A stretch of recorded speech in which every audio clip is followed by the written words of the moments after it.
Hey folks, Phil Gallagher of ThrabenU here for another direct to YouTube special. This one brought to you by Sean H, who donated for a deck that they've dubbed Naughty Boros.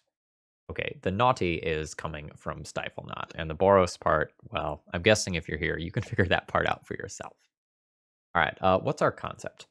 The concept is similar to some of the Hushbringer Stiflenought decks that I've played on this channel in the past recently.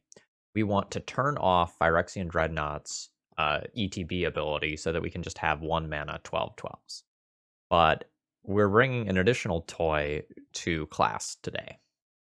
And that's Eater of Days, a 9/8 flying trampler with an ETB. When it enters the battlefield, you skip your next 2 turns. Well, if we don't skip our turns, a 9/8 flying trampler for 4 mana is pretty damn spicy. So, in order to do this, we not only have Hushbringer, we also have main deck Torpor Orbs, which we can accelerate out via Ancient Tomb and City of Traders, and also the new Strixhaven card Strict Proctor, a flying 1/3. Whenever a permanent entering the battlefield causes a triggered ability to trigger, counter that ability unless its controller pays 2.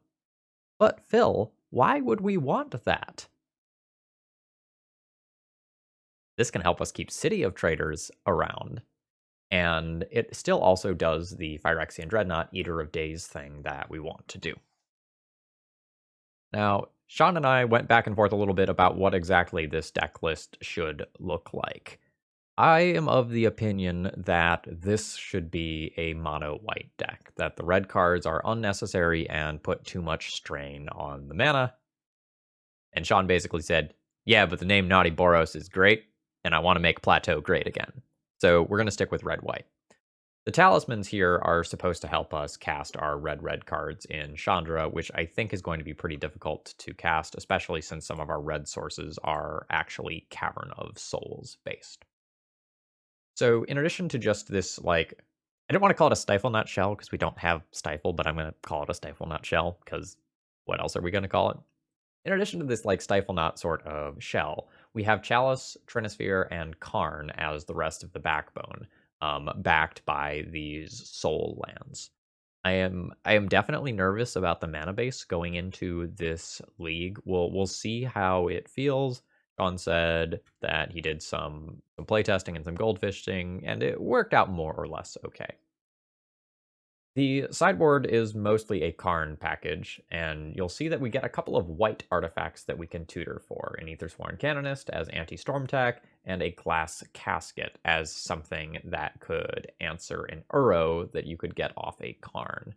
Uro is definitely a card that I want to be thinking about pretty much when I'm playing any deck in this format.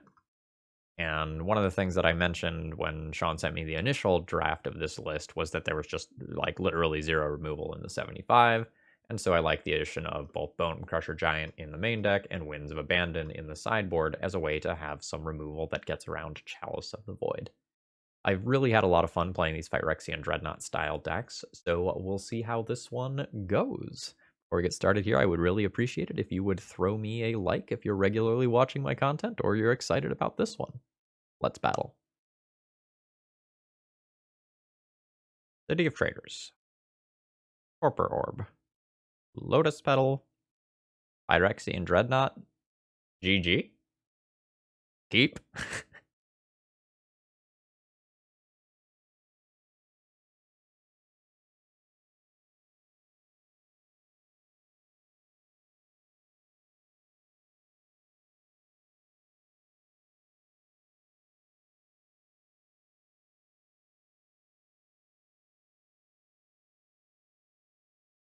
Don't counterspell me. Oh, baby, we did it. Turn 1 of the video. Let's fucking go. Alright, so now the next step is, like, please don't be a Swords to Plowshares deck.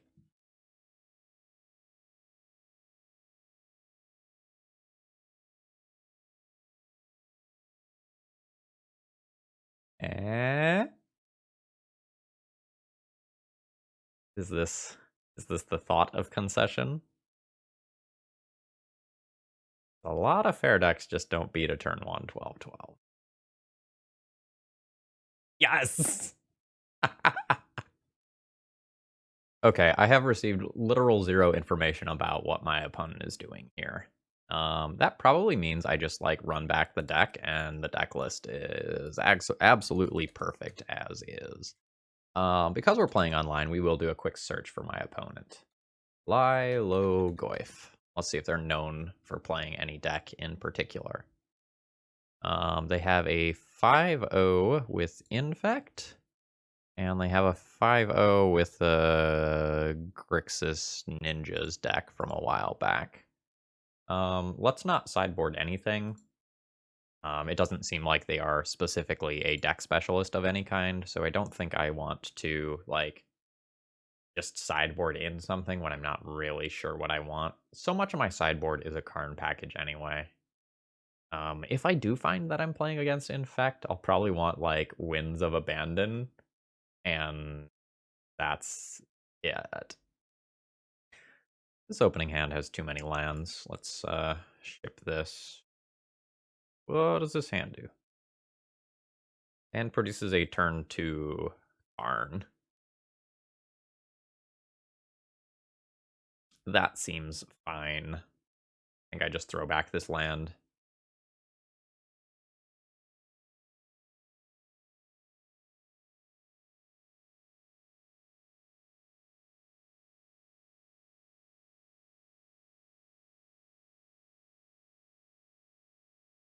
Okay, we are playing against ninjas.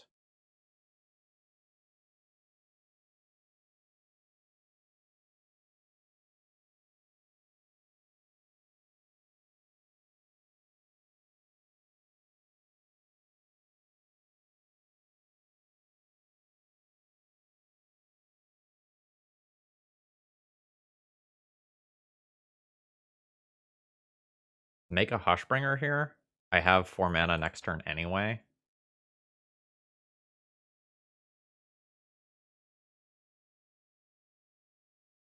This deck is crazy. I love it.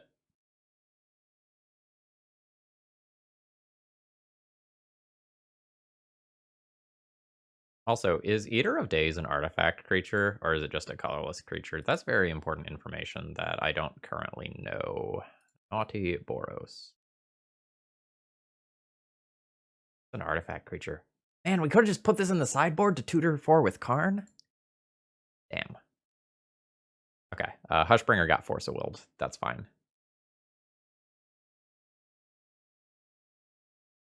Okay, this is not a particularly powerful start from my opponent.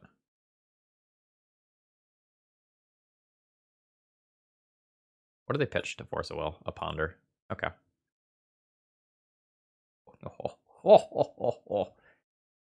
All right, what are we doing with Karn?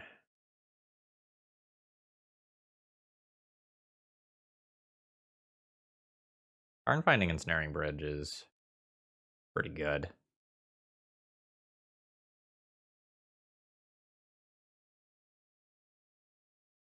Or do I just like play Hushbringer and then play an Eater of Days and just tell my opponent to deal with it? Okay, like what's my plan to win if I Ensnaring Bridge?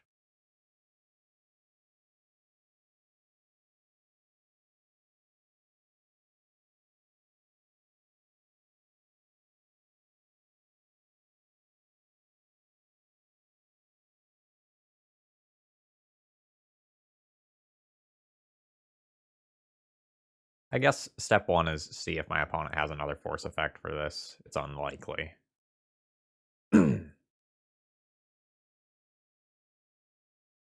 Oh, Days. That's fine.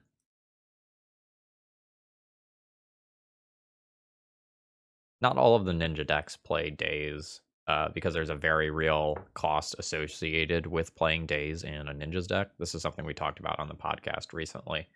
You really need blue-black very consistently on turn 2 in order to use the ninjutsu ability. And when you don't have access to that because you dazed, your next turn just becomes so much worse. And ninjas is surprisingly mana hungry.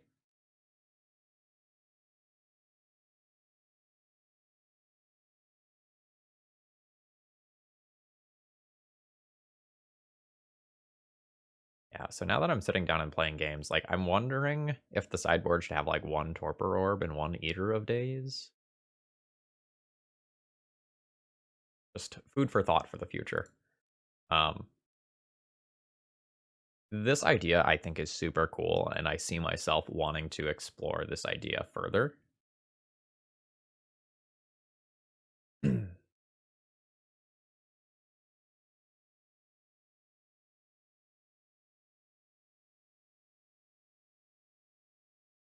Now, I do need to worry about Fatal Push from my opponents. So something very awkward that can happen is that I can play like Eater of Days, and in response to it, my opponent like Fatal Pushes my Hushbringer. Oh, thank God that didn't actually happen later. And then I would be in super bad shape.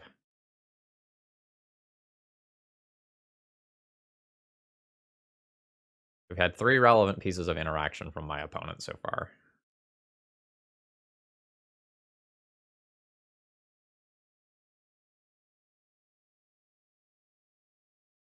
Do I want to take 2 damage to put a Bone Crusher Giant into play this turn? Not really.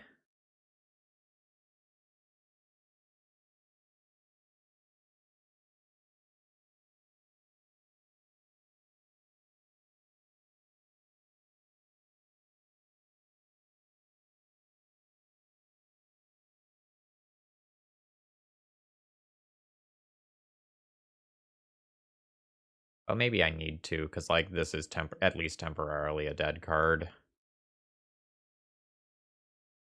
I'm gonna go ahead and do it. This plays into a Daze a little bit. But this gives me a real clock, which is something that I don't have right now. And if the Baleful Strix stays back on D to trade with his Bone Crusher Giant, then that actually opens the way for Eater of Days to get in the red zone later.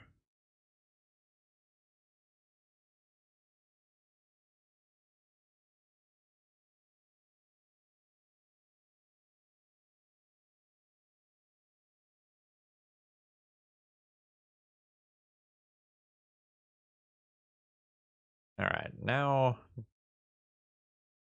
things aren't quite scary yet. I will hold this land. But we're on track for things to be scary.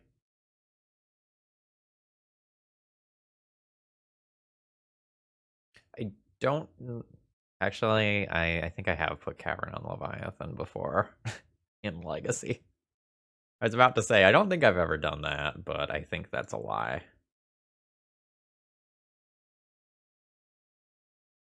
I need a Hushbringer or Torpor Orb effect, and then my hand actually looks pretty good. Oh, that's bad.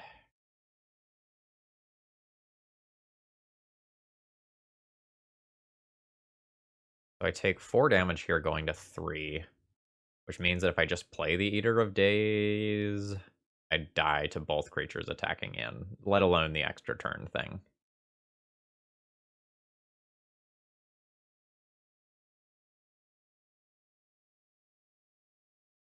Alright, we will concede this one. Now I know that I am playing against ninjas. How does Containment Priest read? So Containment Priest will stop the ninjutsu. Is that good? It's a thing.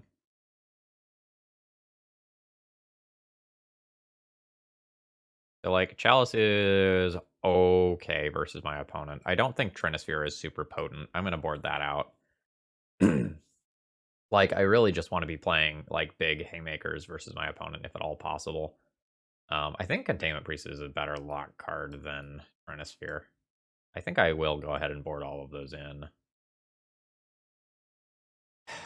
What don't I want?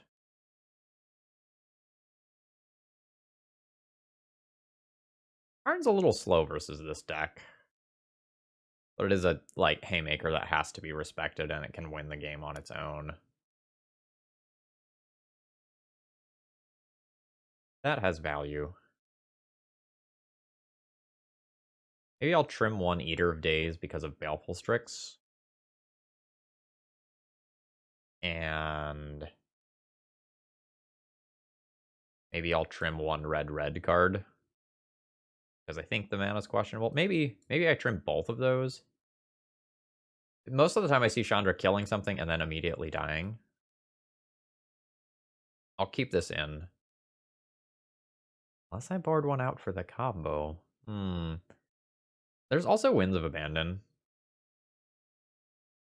Which I think is okay. But I think I'm just going to submit this as is. I'm not 100% sure here.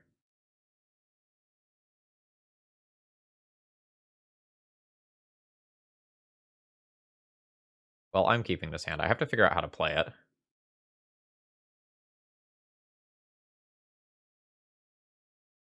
I think I cast the Torpor Orb on turn 1 off Ancient Tomb.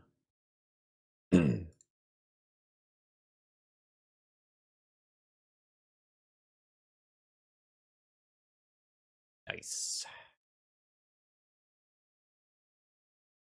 Then next turn I can have uncounterable Phyrexian Dreadnought. Plus maybe Talisman.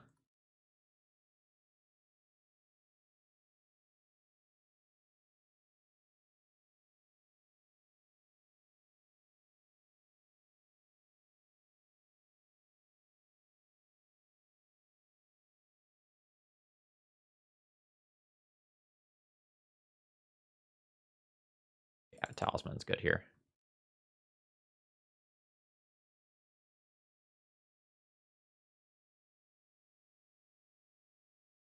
I'll name Dreadnought.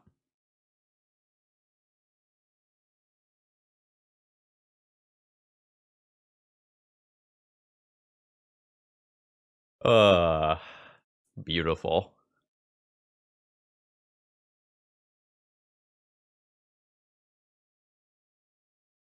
So, like, there are things that can happen here, but this is a nice start.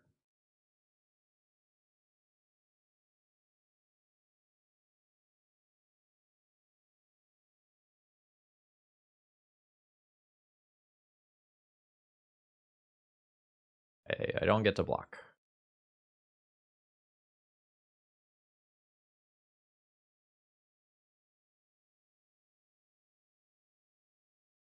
Oh, my opponent found a Fatal Push.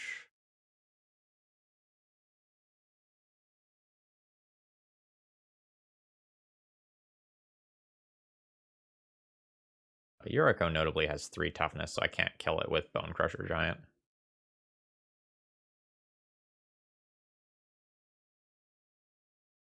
Drawing Chalice of the Void would be awesome, now that I have the Dreadnought in play. I could go Chalice of the Void, then Bone Crusher Giant, the Outcast. I'm not sure what else my opponent could be thinking about here.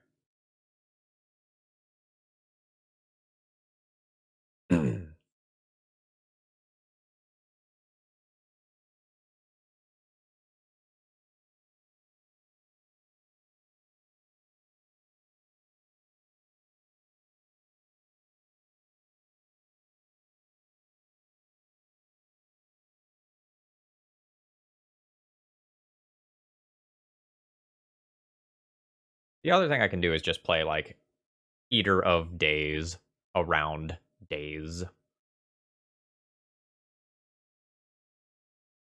And then I'm more likely to represent lethal next turn. It's pretty unlikely that I would die to Yuriko, but it's possible.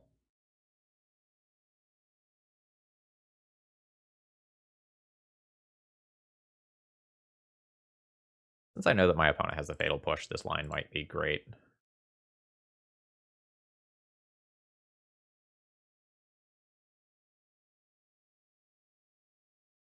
Like, my stuff didn't get Force of Willed earlier. Nice.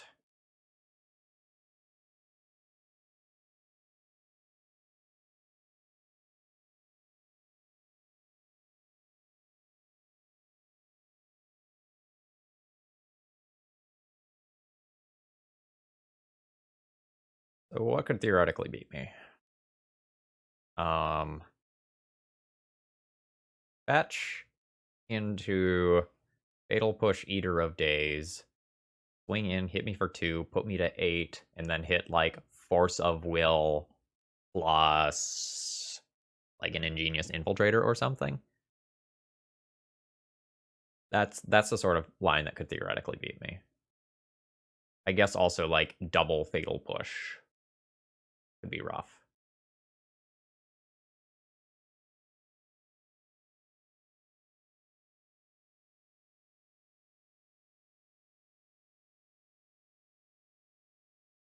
Ah! That's bad.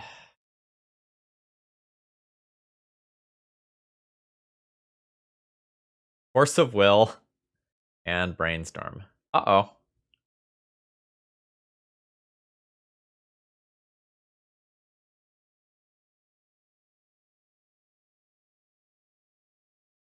Can't tap Ancient Tomb without killing myself, meaning that I can't Karn.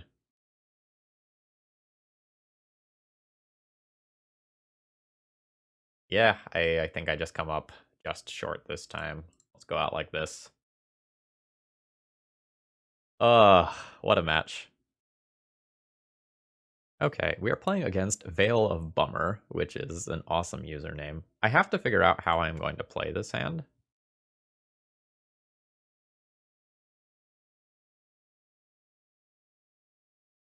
The turn 1 Trinosphere could be good, but I think I get locked under that a good portion of the time myself. So I think I'm going to go ahead and play a Chalice for 1. That tends to be a very strong play against an unknown opponent. And then I'll just plan on playing a fair Hushbringer-based game. I'm going to keep the second Chalice around until I have a little bit of information about what my opponent is doing. Now, notably, the Chalice on 1 does shut off my Phyrexian Dreadnought. Can Cavernous Souls it in or manifest it in or something later, though. So, like, we'll figure it out.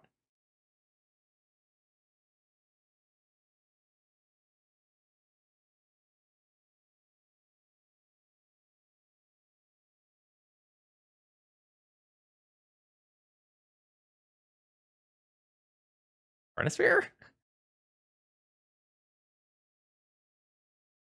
I'm gonna I'm gonna hurt myself. I hurt myself today. Just so my YouTube viewers could feel something.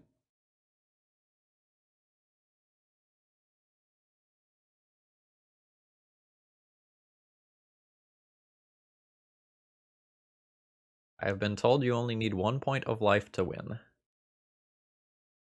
Can anyone confirm?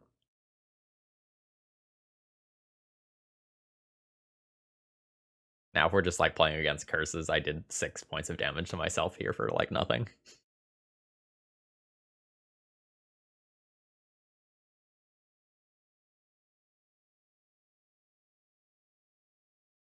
Here we go, Eater of Days.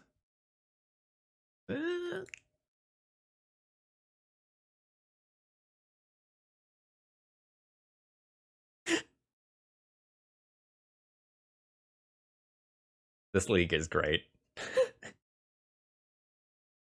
Also, we get to play the super sexy Hushbringer art again. Confirmed too sexy for YouTube thumbnails. Alright, Hushbringer. Get us some of that life back.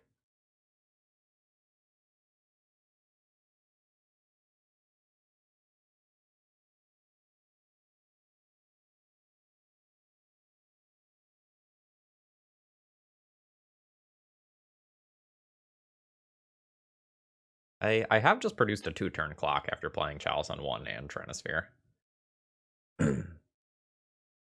Alright, how sideboard? What do?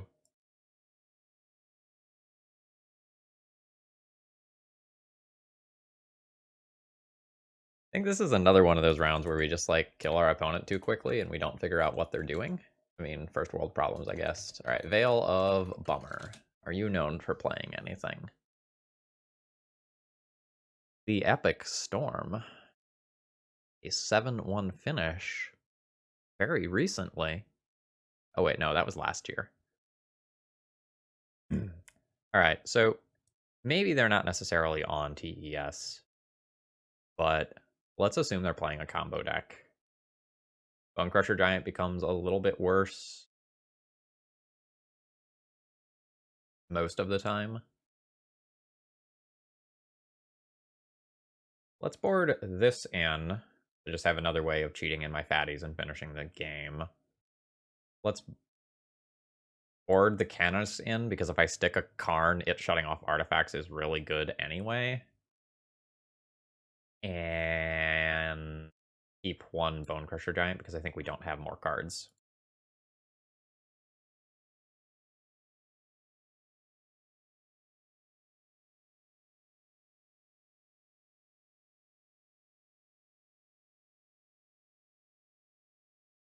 One way or another, this is going to be a fast league. Our wins appear to be very decisive. Sneep! Our Strixhaven card has arrived.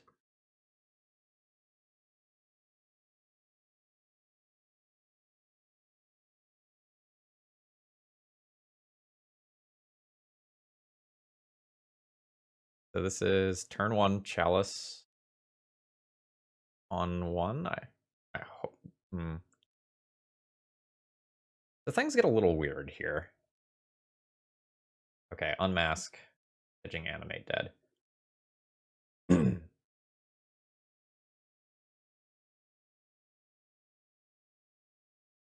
Alright, my Chalice is gone. So I can go for Strict Proctor plus Phyrexian Dreadnought. And now for the next game, I want all my Containment Priests, and I know that.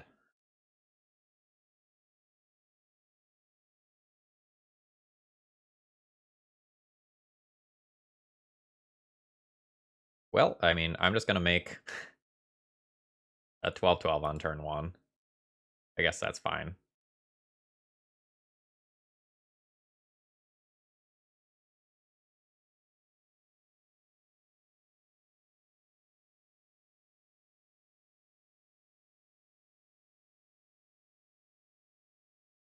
Oh, Strict Proctor also can counter the Animate Dead trigger. That's super neat, because it's a permanent.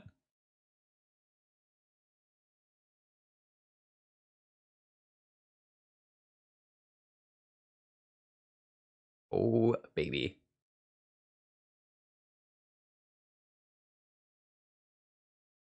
I will counter my own ability.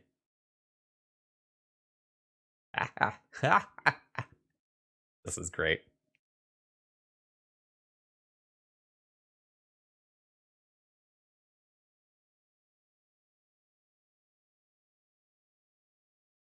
I am just bigger than Grizzlebrand.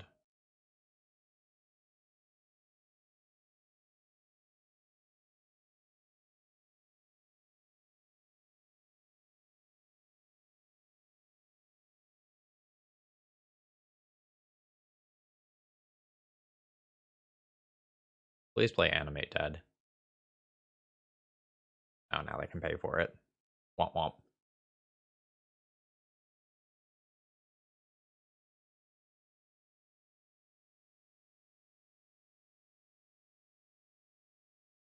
I mean, at least the thing is happening.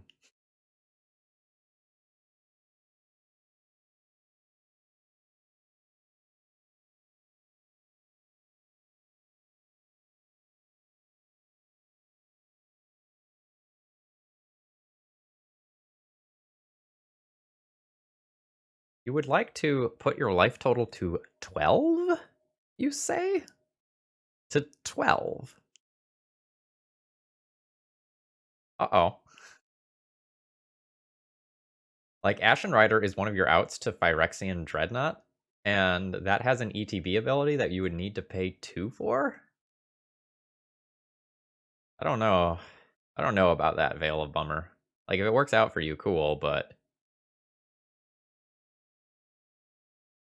it seems hard. Seems like it involves, like, multiple dark rituals.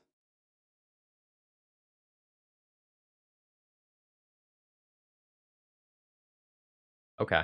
Alright, with the children, anything is possible.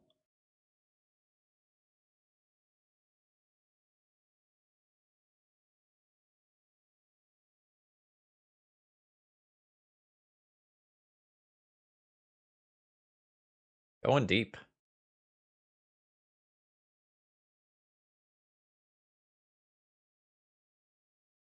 Alright, opponent is now assuming that they can just find another way to reanimate the children. They do have like 20 cards in hand, so we'll see how this goes.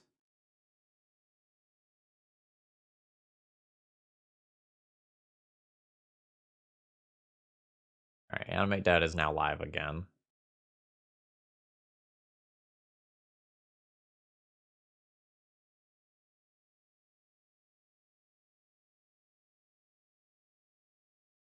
Yup.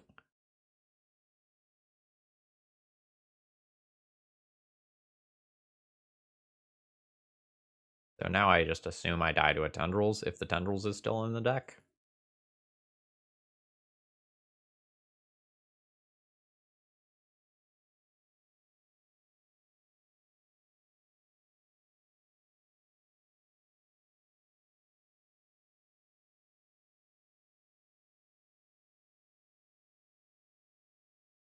Alright, the Tendrils is still in the deck.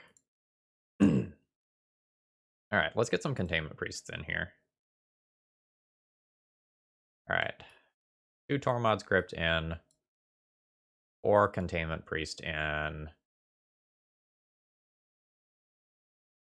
Maybe wins. I don't really need Bone Crusher Giant. This is not the right sort of matchup for that card. Karn's still okay. I think Karn getting me Ensnaring Bridge is totally reasonable as like a backdoor way to win.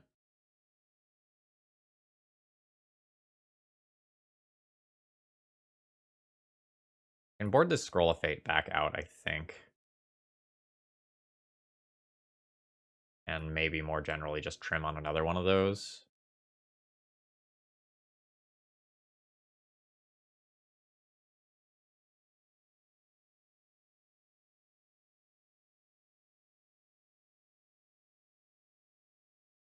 Trim one of these? Something like that? I don't know exactly. Wins is kind of tempting, but I'm already kind of feeling like I'm overboarding a bit.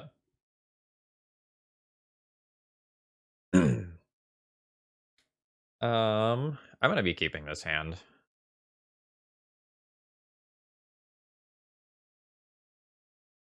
It's a wee bit awkward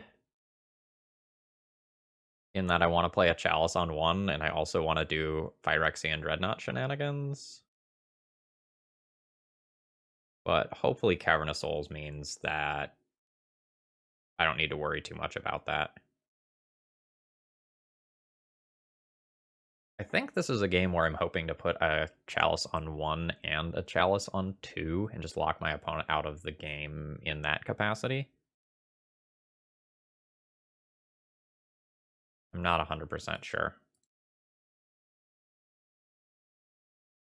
It's very possible that a Chalice on 0 here is just better.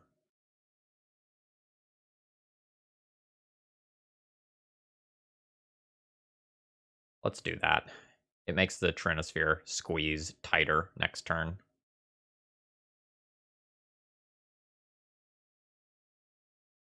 I think this is a game where I plan to win eventually, not now.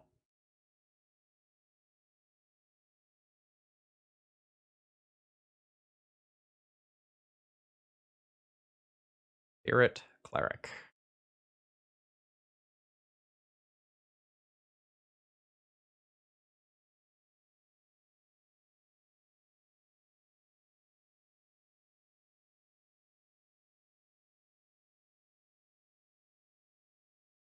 Oh?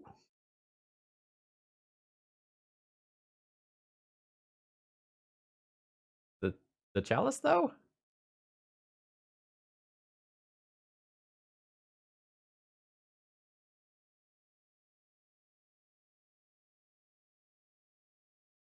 I see.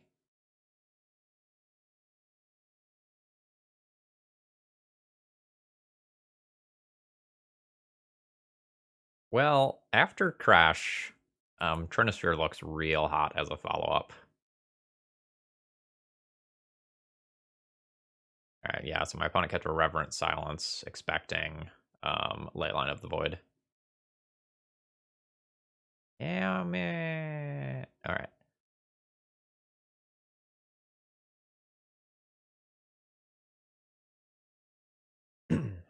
Actually, I don't need to name Dreadnought anymore. Because the Chalice on 1 is gone. I guess I'll name Cleric.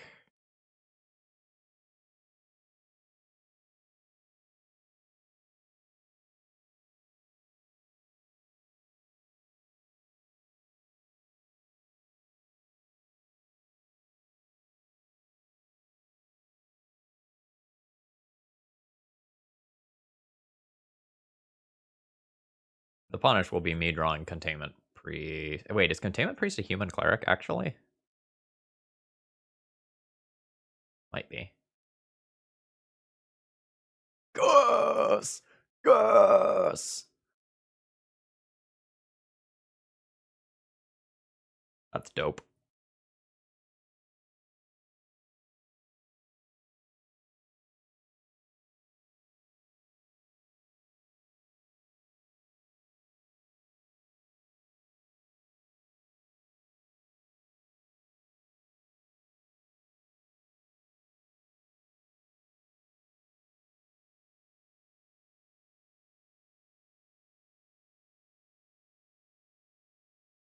That's probably GG. Yep, my opponent probably has 0 outs to that if they're focusing on like Reverent Silence based removal.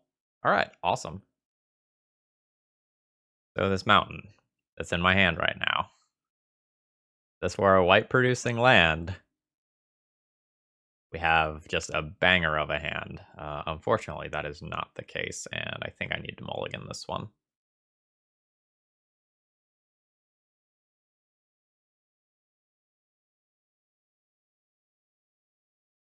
Okay. Well, this is a 5-card hand, so at some point I have to just keep. Let's get rid of the mana acceleration, and we're probably playing a bad red prison hand this game.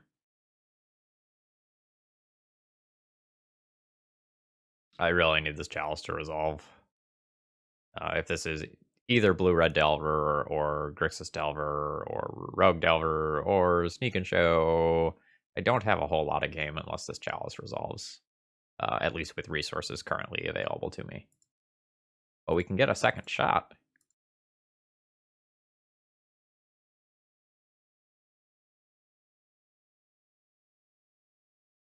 This Chalice isn't super likely to resolve, though, unfortunately. Between Force of Will, Force of Negation, and Daze, my opponent can have a lot of game against this.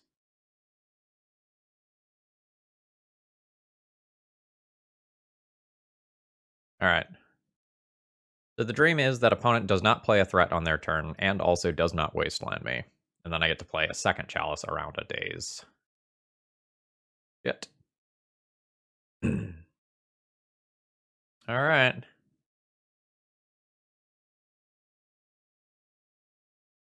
That'll confuse him. I'm probably sending Painter signals right now. Think they would stifle my Dreadnought if I played it? I don't. But it could happen.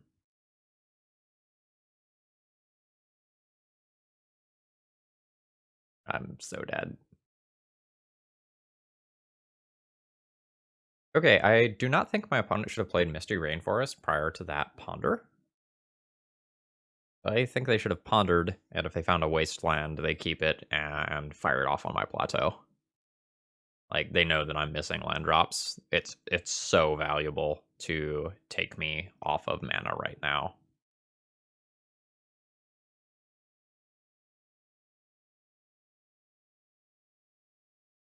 No. I mean, keep in mind this is a Multi 5, so we're more resource light than normal.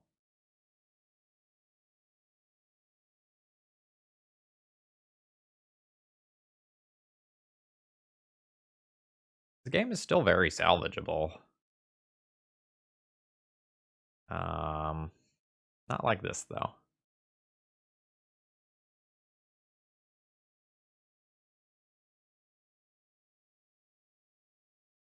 I don't know how many counterspells my opponent is sitting on.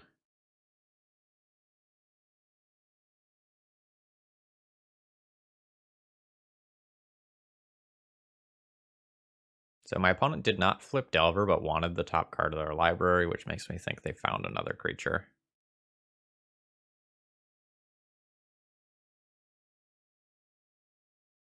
And they did.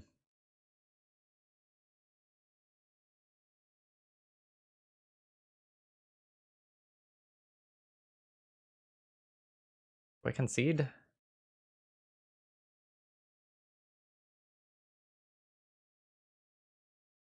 I think I'm going to go ahead and throw in the towel here. Like, just assuming that my opponent has some amount of resources that beat me.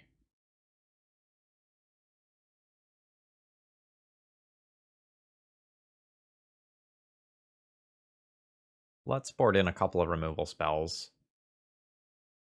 Let's board out these hard-to-cast planeswalkers. If my opponent is attacking my mana base, there's just no way I'm getting to red-red. And beyond that, I think I want the Ensnaring Bridge in the board. On the draw, Chronosphere isn't particularly good, but I think I keep it on the play. Okay, I've kept an opening hand that is trying very hard to resolve Chalice of the Void. I don't have the ability to create a large creature quickly, but between Chalice of the Void and one removal spell in hand, I think this one just has to be a keep.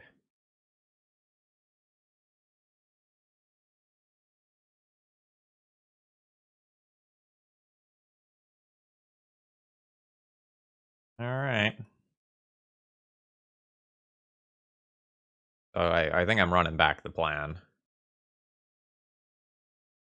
Yep.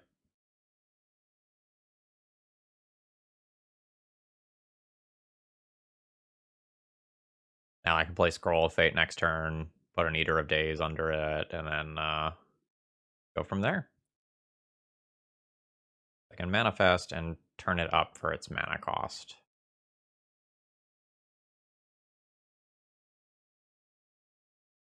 I don't love losing this land here.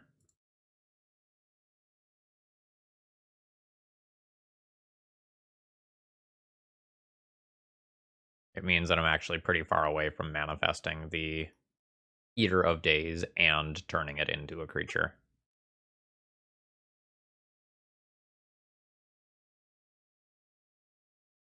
But maybe a Stream of 2/2s is good enough.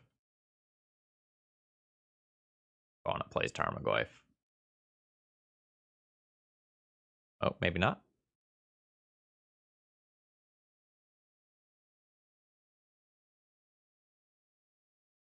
Have I generated a non-game via Chalice?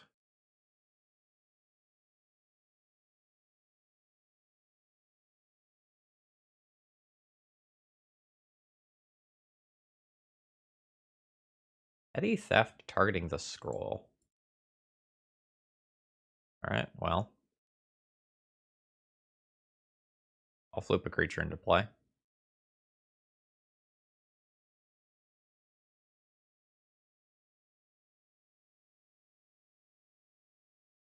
You're one card too late.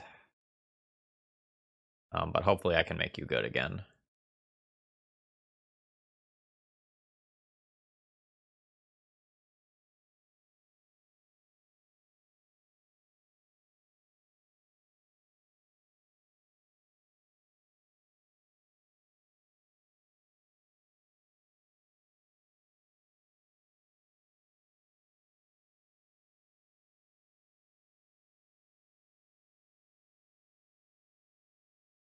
I think I hold the Bone Crusher Giant for later. I think answering Brazen Borrower, the flyer, is pretty important. Well, that's good.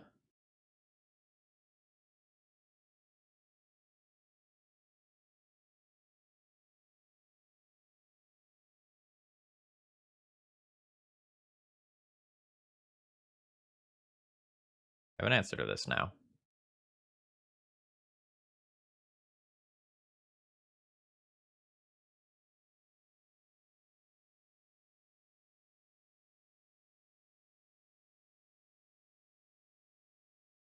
That's fair. I do have a 9/8 as soon as I get another land. That's the good news.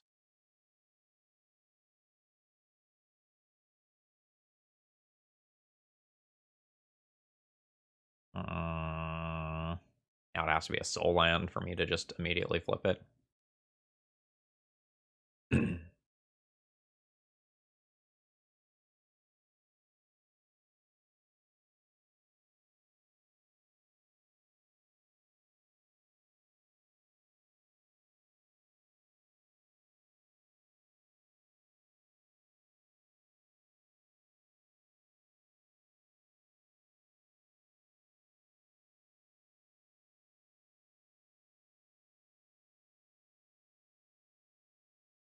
Do not feel favored here,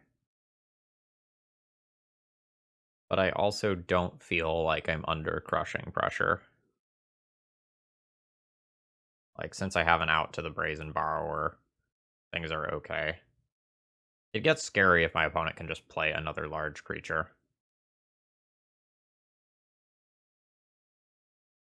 Like that.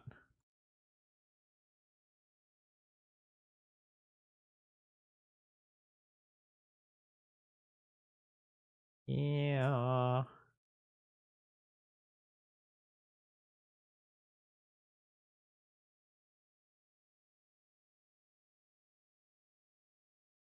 I mean, I've got 3 lands in my graveyard currently. I think it makes sense why I'm not doing well right now, despite the chalice.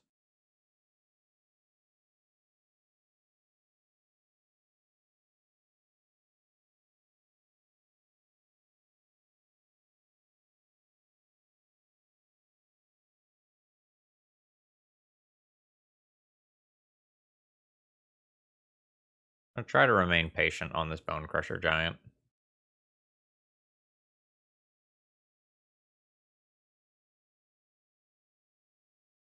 So I guess the hope is that my opponent attacks, and then I flip this creature face up. And block Uro, and then try to take over the game from there. I guess that's the quote-unquote dream. The other thing I can do is, like, try to Karn Ensnaring Bridge, win this game. That's a little difficult right now in terms of mana.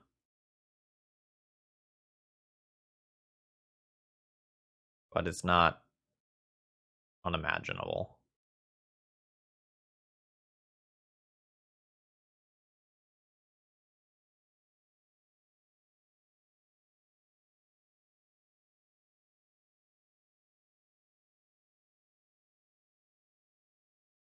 If I stomp Tarmogoyf, I'll put a creature into the graveyard, which grows this back. Oh, it's a 2/3. Sorry, text is small and hard to read. Yeah, it's a 2/3. Never mind. I thought it was a 1/2 for a second there. But I also have Scroll of Fate in my graveyard.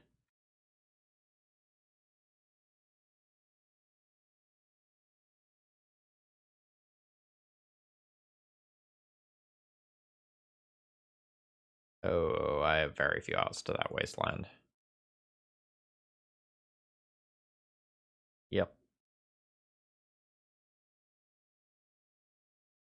Need my mana.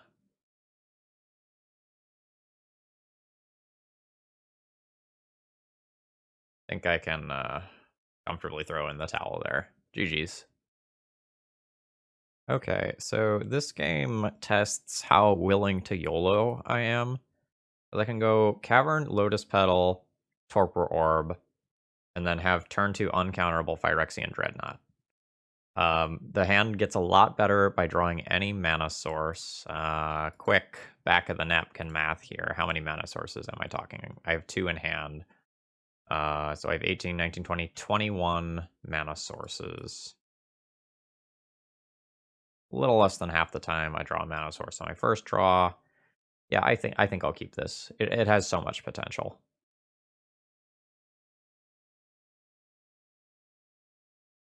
Plus, we're not playing this deck to, like, not do the thing, right?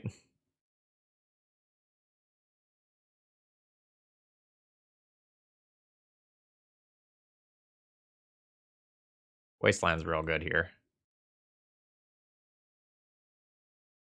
I think I just play the Torpor Orb over the Hushbringer, because, like, my opponent is showing me removal right now.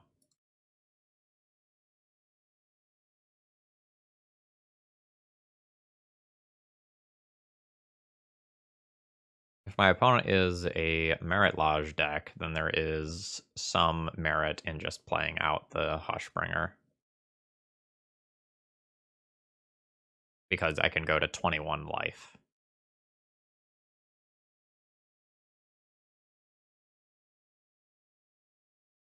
Versus?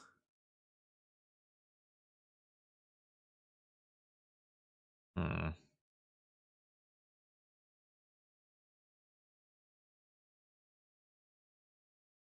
This is actually not great for me. Because my opponent just turns my creatures into 1/1s and then I think just beats me.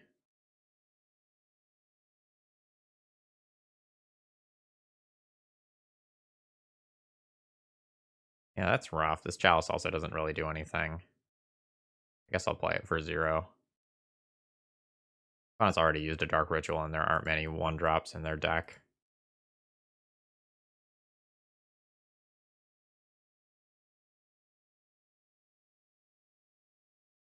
That's a shame. Because I don't think there's too many draws from curses that just, like, really outright beat me like that. It's mostly Curse of Misfortunes.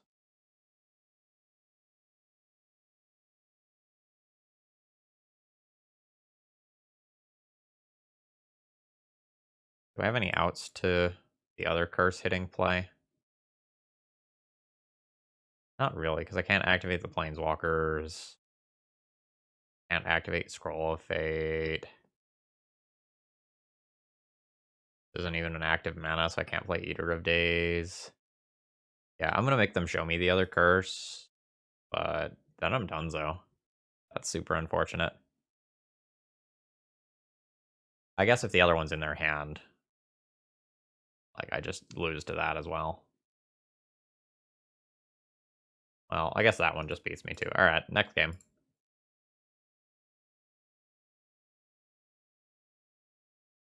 Alright. Basically, I don't really want my lock pieces here. I just want to be drawing gas and kill my opponent before they can do exactly what they just did. So let's board in another Scroll of Fate. Chalices, I think, are worse than the Trinispheres. Board in the Scroll of Fate. I have 2 cards that search my library, so I don't think I'm overly concerned about Opposition Agent. But I guess Plague Engineer is a thing, so I'll board in these. And I guess I'm just gonna play a 2/2 Bear with Flash? Question mark?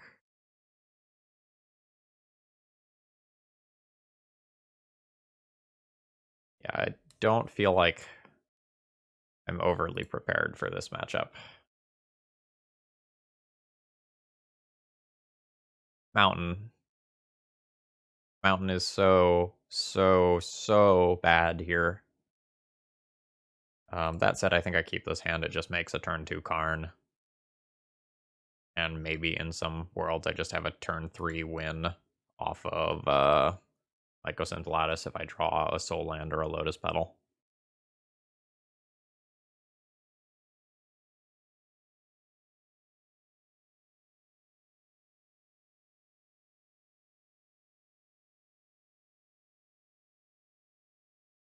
Yep. I'm gonna lose this game because this is a mountain and not something that casts my white cards. That's so unfortunate.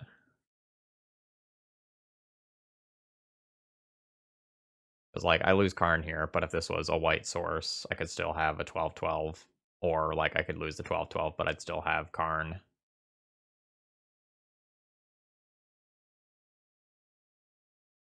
Or that can happen too.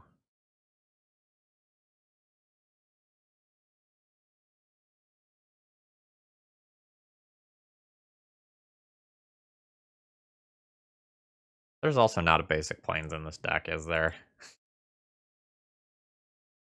Yeah, alright. We're gonna fetch around an opposition agent, but that plays into Wasteland, unfortunately.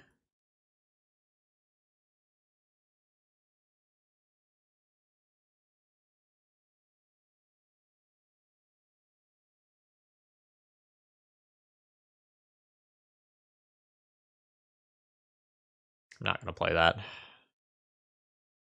If I draw a Karn, I can still just play my land, play Karn. Well, the good news is I look smart for fetching around opposition agent.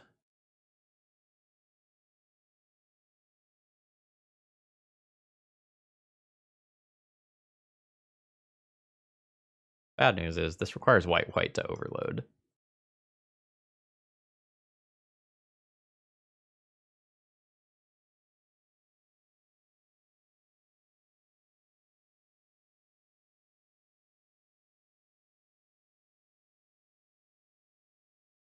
So Hushbringer is a fairy, so that's a fine name. 3/2, it is a 3/2.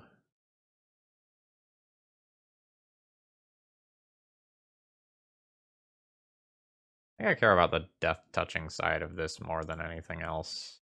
Now that it can cost me life, I guess I'll play this.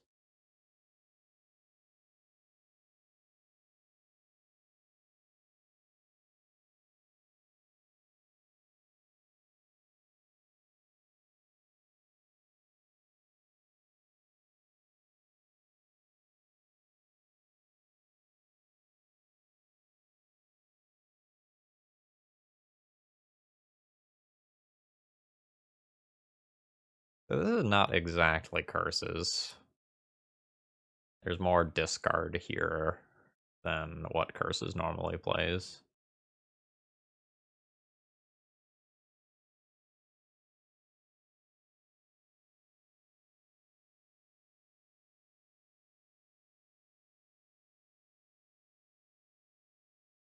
I don't think I could just get to, like, play Eater of Days out.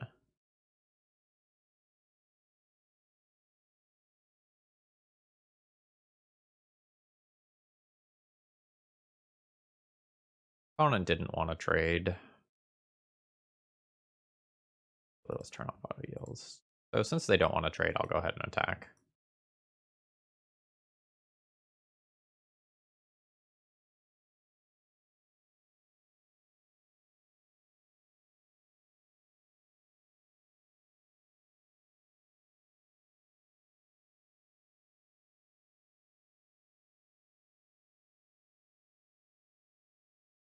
Actually, I should probably name, like, Cleric here. In case I get wastelanded. I want to be able to cast some white cards.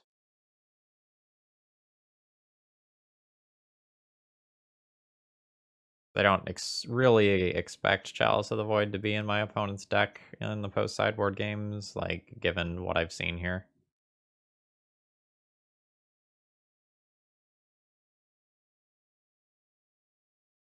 We'll see, though.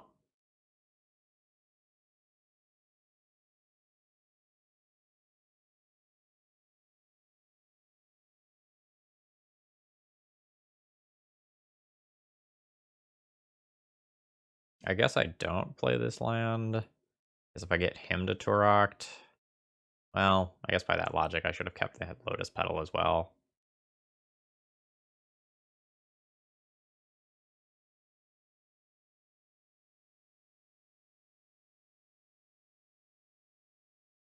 Alright.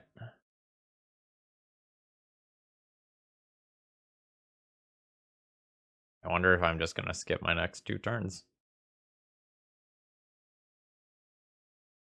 Kinda feels like I am, because my situation's very bad. I'm on a 2-turn clock.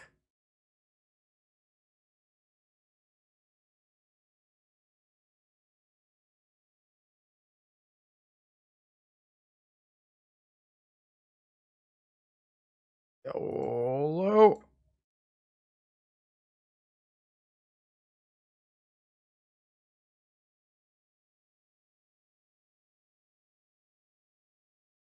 So the reason to do this turn is because if I don't do it this turn, I get attacked for 6, and then Plague Engineer hits me twice, and I just lose.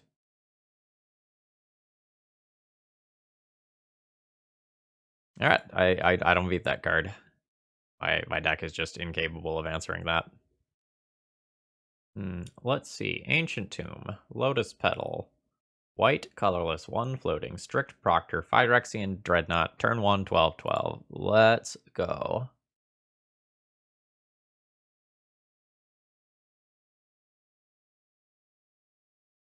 Yeah, I like my chances here. Oh god, we also get like all these Torpor Orb effects versus goblins. Yeah. Hashtag sorry, not sorry.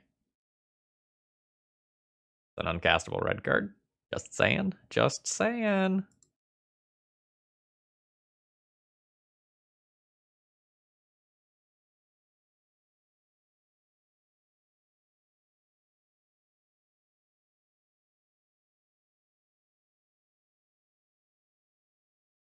Ha ha.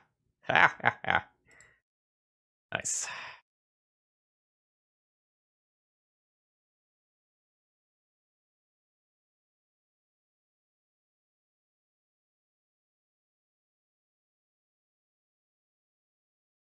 You think they can get Gem Palm Incinerator to 12?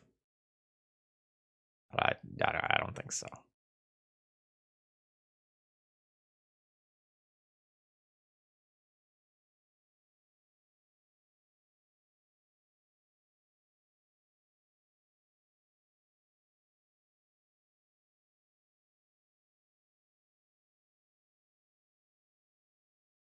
Yeah, I think I turned Phyrexian Dreadnought sideways twice, and this one's over.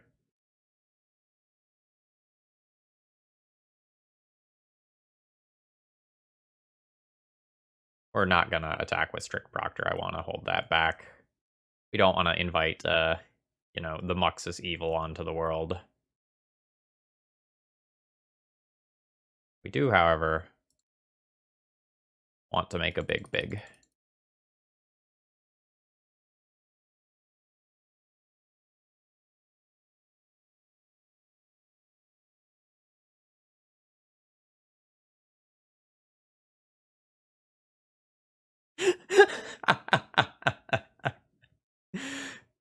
Yeah, I'm gonna have to screenshot that one. Okay, what do I want versus my opponent? I would like this pile of Containment Priests. I think I would like Winds of Abandon. And I don't want to be playing Chalice or Trinisphere. That brings me to 60 cards, but if I'm being totally honest, I want to cut this red card since my opponent is a Wasteland deck and just play another Scroll of Fate.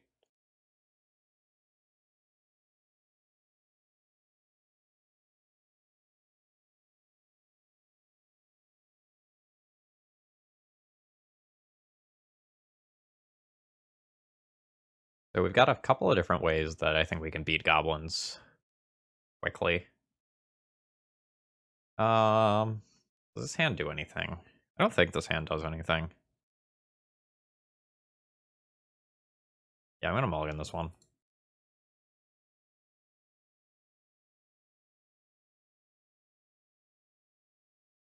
This hand just produces a turn 2 Karn. Karn gets Ensnaring Bridge. My opponent may or may not have Trashmaster currently. I guess I keep this. I just go for quick, like, Karn into Mycosynth Lattice. Put back 1 Petal. Go Plateau, turn 1. City, Petal, turn 2 for Karn. Yeah. And throw back 1 Petal and keep the second Karn.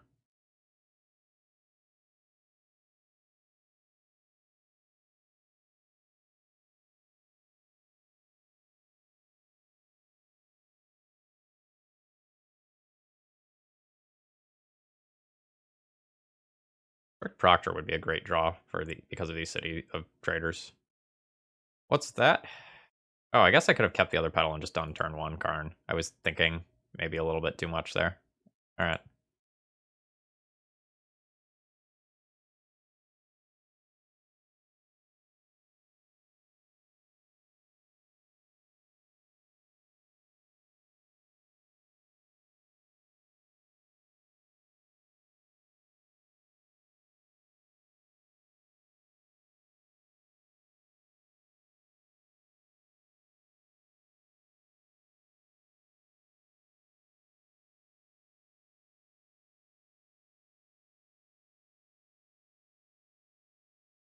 liquid metal coating here, maybe?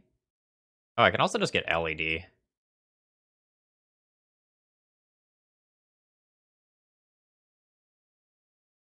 Grabbing LED is super interesting.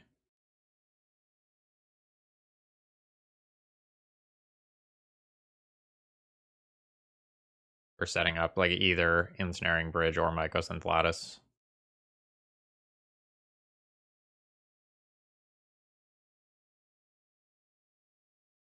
Yeah, let's grab LED.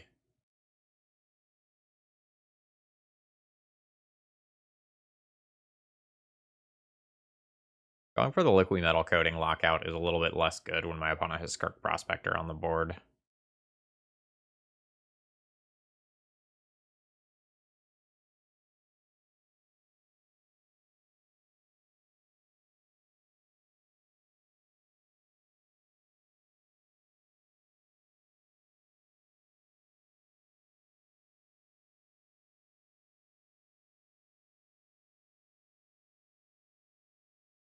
Yes, come give my Karn a little love tap. That's fine.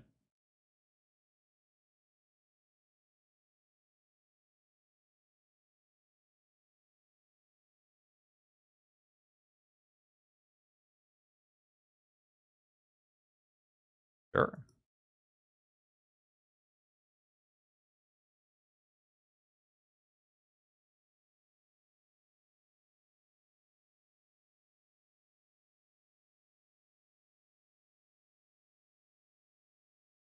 Now I think I just plus this Karn and go for mycosynth lattice next turn.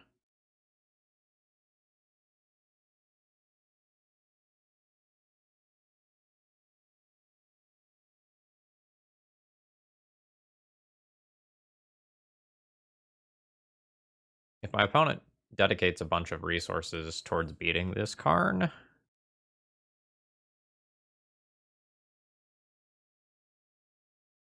I can also just like play another. Port's kind of good against me, but if they do that,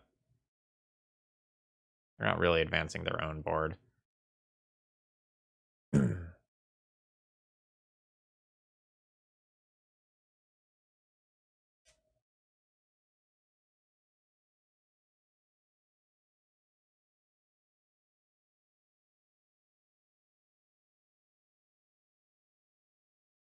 I think this Karn is going to be kind of doing a slow burn here.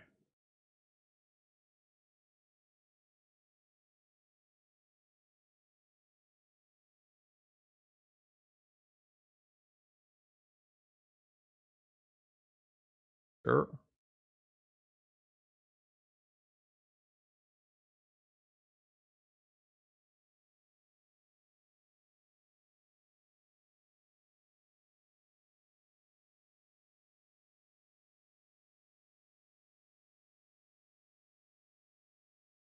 I don't mind this at all.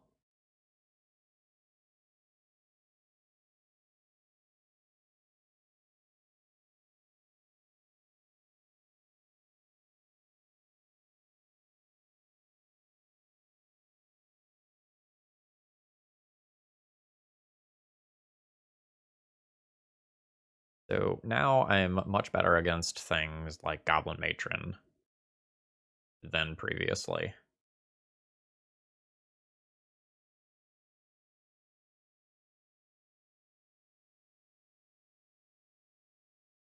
We'll see. My opponent could also just like drop a Muxus on me.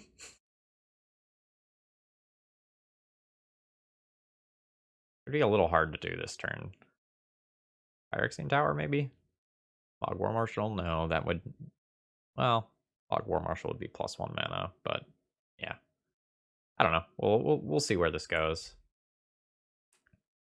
Lowering the loyalty on my Karn might have been a mistake.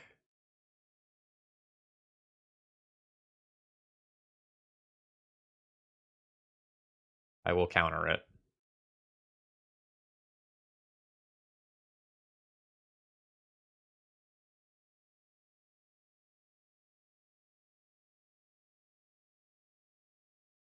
I am guessing my opponent did not really think about the math of that.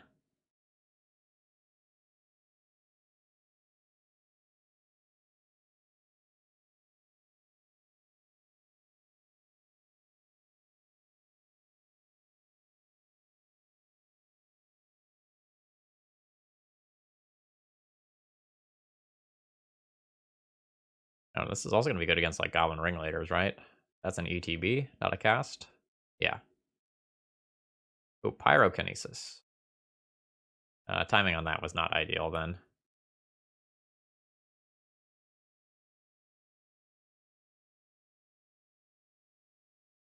Okay, so this is fine. So now I get to play Karn, crack LED, and put Ensnaring Bridge into play. That's awesome. Very stoked about that.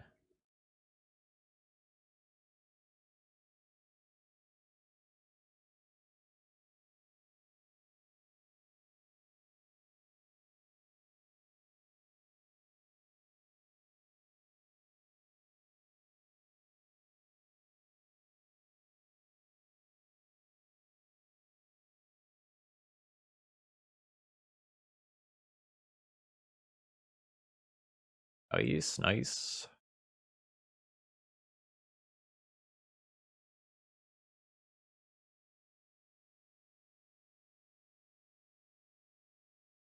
So that makes it harder for me to explicitly kill my opponent. But that should mean that my opponent has very few cards that actually will impact me meaningfully. The Rashadan Ports and Wastelands are the things that are currently best against me out of all of my opponent's cards.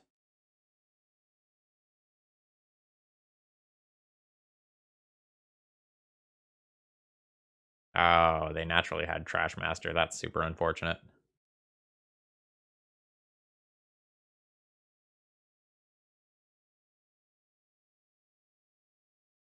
So they can sacrifice the Trash Master itself to blow up Ensnaring Bridge and then attack Karn. Or not.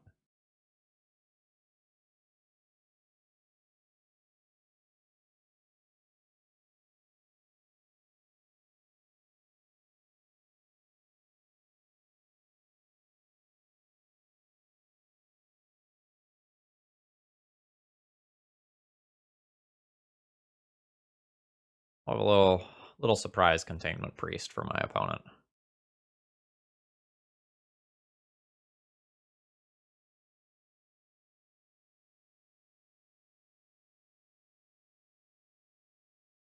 Not really the sort of card that I want to show my opponent if I'm very likely to lose this game.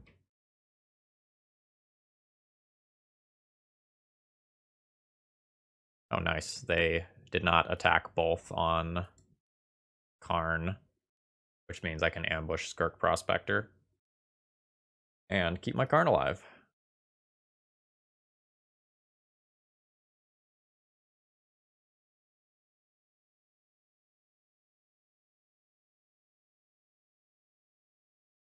I don't tend to mess around with Planeswalkers. Like, I want them dead.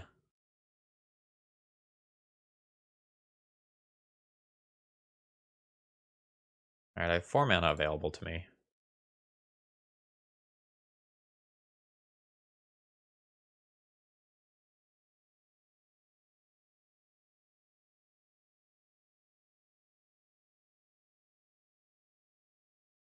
I guess I can Glass Casket that thing out of here.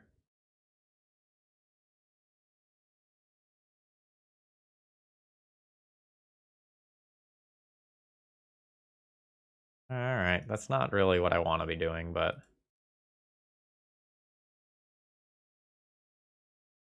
hopefully I top deck better than they do. I'm not sure if that's true with Rashadan Port existing.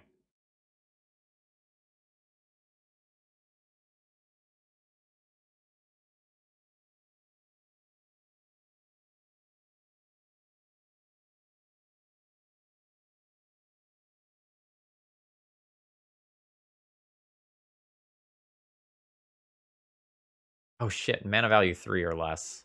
Oops. Not that I really had a better play.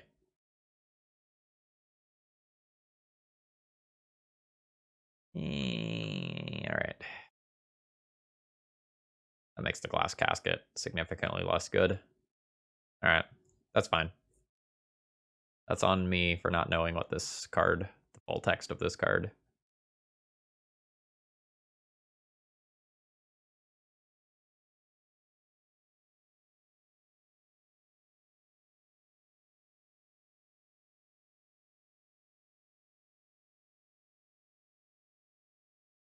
I have time currently. My opponent's pretty far away from Muxus. I know they don't have lands. They could have a banger in their hand, like that's also pretty good. Like a ringleader.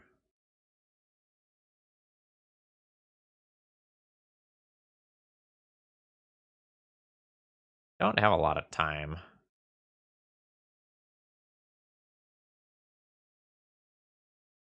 This being an artifact creature right now is costly.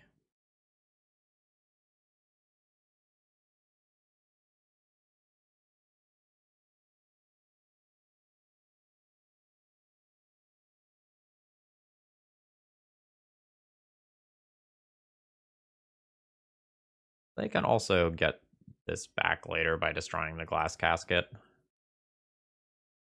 I'm gonna hope that that doesn't end up being relevant.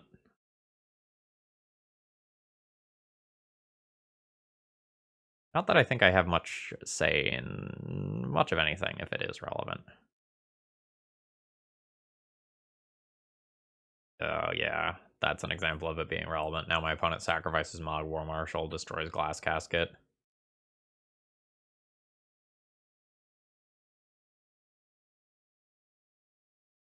Crash Master is very good against me. Crater Maker also just destroys colorless things. That can also destroy my Eater of Days and my Dreadnoughts.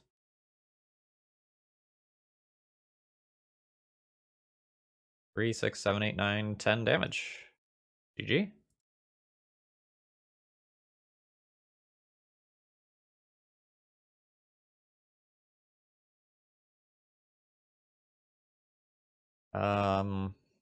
I don't think I'm going to change anything about how I sideboarded.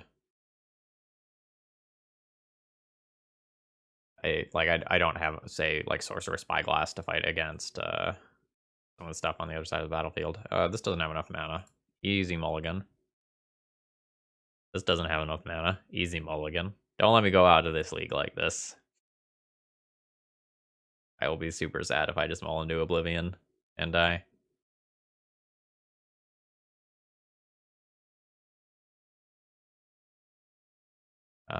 I keep this.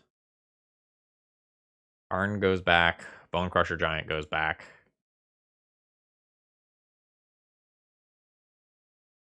Again, I'm not going to have mana to play any of my white spells because, like, Mountain exists in this mana base.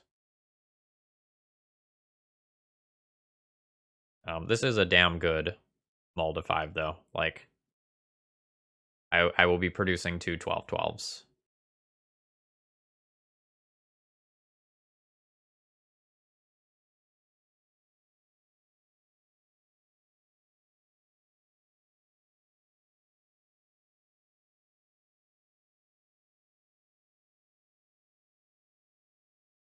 God damn it.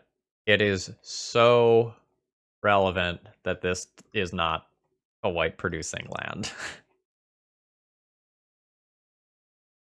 That's very frustrating.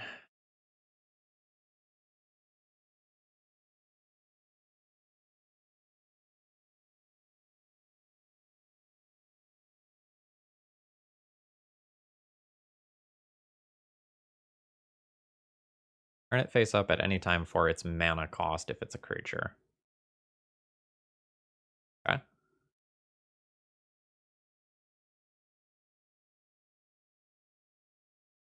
So this attack just has to mean that they have Pyrokinesis, right?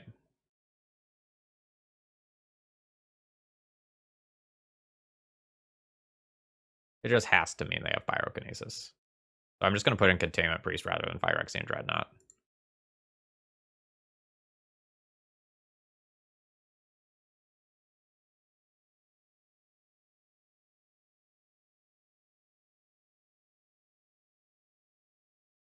Seriously?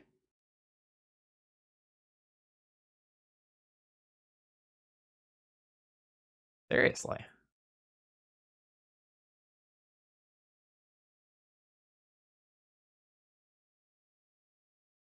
Guess I shouldn't have played around anything there.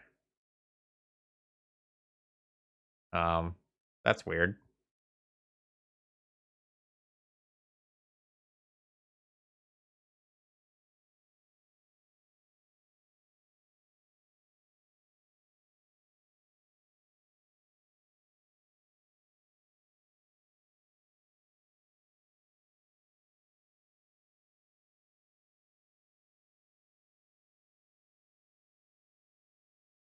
I'll manifest a dreadnought and pay for it. I'm just gonna click on this. Yeah, I need white. Do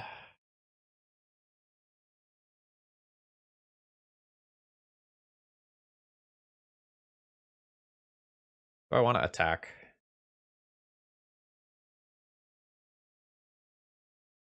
I don't think I need to attack. I think I'm just gonna hold it back.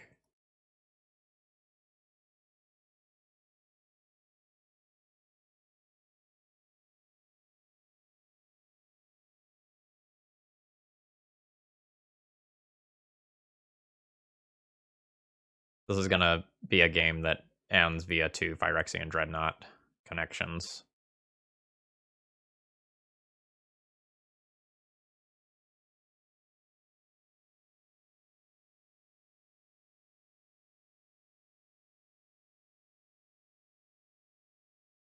At least hopefully.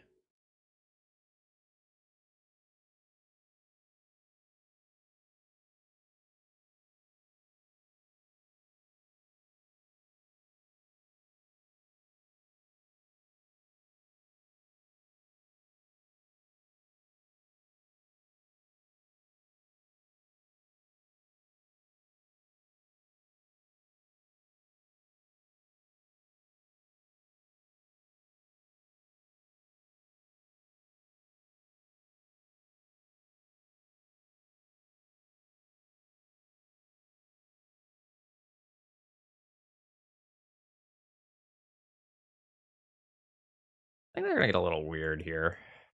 I think.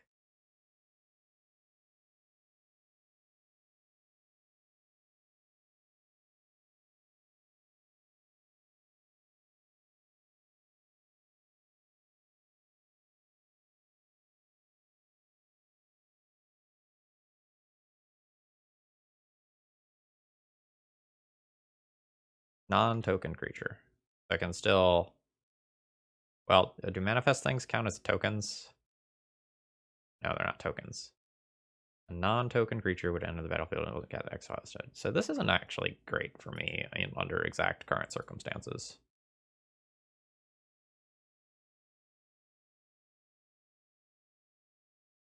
I think I'm just going to take another trampler rather than a flyer.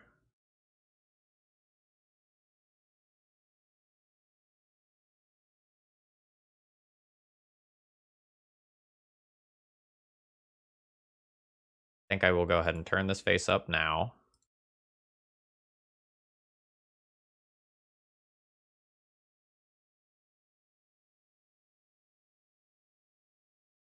Then I'll pass the turn, and I'll have the ability to earn Containment Priest face up if it becomes necessary.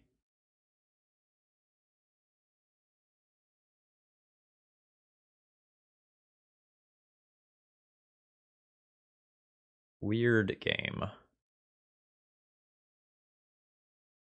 Please don't just naturally have the Goblin Trashmaster in your hand.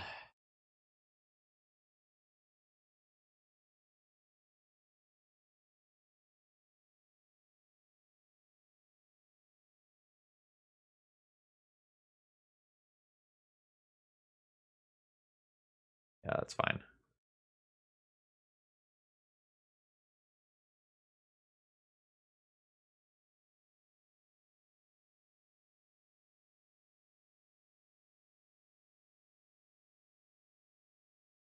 Sure.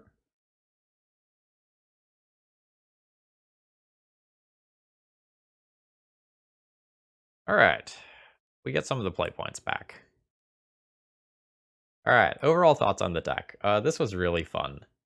Now I would like to just point out the fact that I had huge concerns about this deck being red, and I said it didn't need to be red, and many times in this league, Like we felt the punishment of this being a effectively a 3-color deck because there's so much colorless mana here.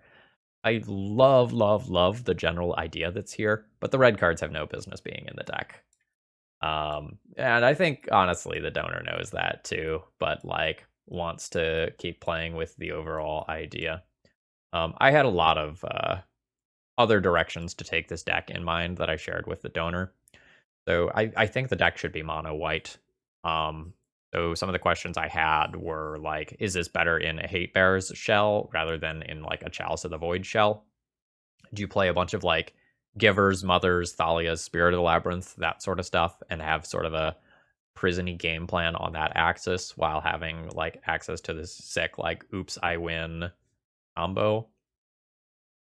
The ability to play like a turn 1 Phyrexian Dreadnought is super cool. So like Ancient Tomb, Lotus Petal, plus like Torpor Orb, Hushbringer, Strict Proctor is like surprisingly consistent at making something that can close out the game quickly. I think you can play with this shell a lot. I'm not sure how I feel about how some of the individual cards interact with each other. So like Containment Priest, Scroll of Fate was something that showed up here, so maybe this isn't a Containment Priest deck by its very nature. I'm a little bit worried about opposing Uros. Like, I guess, like, we produce the bigger creature off of the Hushbringer for free, but, like, Uro is a really popular part of this format, and if I'm running around, like, going Hushbringer pass, that can be really awkward. Maybe if this deck becomes mono-white, we can play Karakas, and then that'll give us a few more outs to an Uro, as well as some other amount of additional utility. I think you could play with some of the, like, numbers for the Karn package here. Like, Eater of Days and Torpor Orb, I think, are strong considerations for something that should be in the sideboard. I also wonder if we can find some form of tutoring or selection. One of the things that I originally suggested for this deck was like a Maze Mind tome, because I think both scrying and drawing cards can be valuable here. And I don't know, there's a lot of ways that you can take this deck. I think this overall idea is very, very good. But I think it needs some tinkering. So let me know in the comments what you would want to do to improve this deck, because I think there's so many different ways that you can take this, and I hope some of you all will give this a spin. If you made it this far in my content, please consider throwing my video a like or a comment. That sort of stuff helps out a whole lot with the algorithm. And if you're really enjoying my content, check out the donation information and maybe get one of your cool brews on stream. Have a great rest of the day. See ya!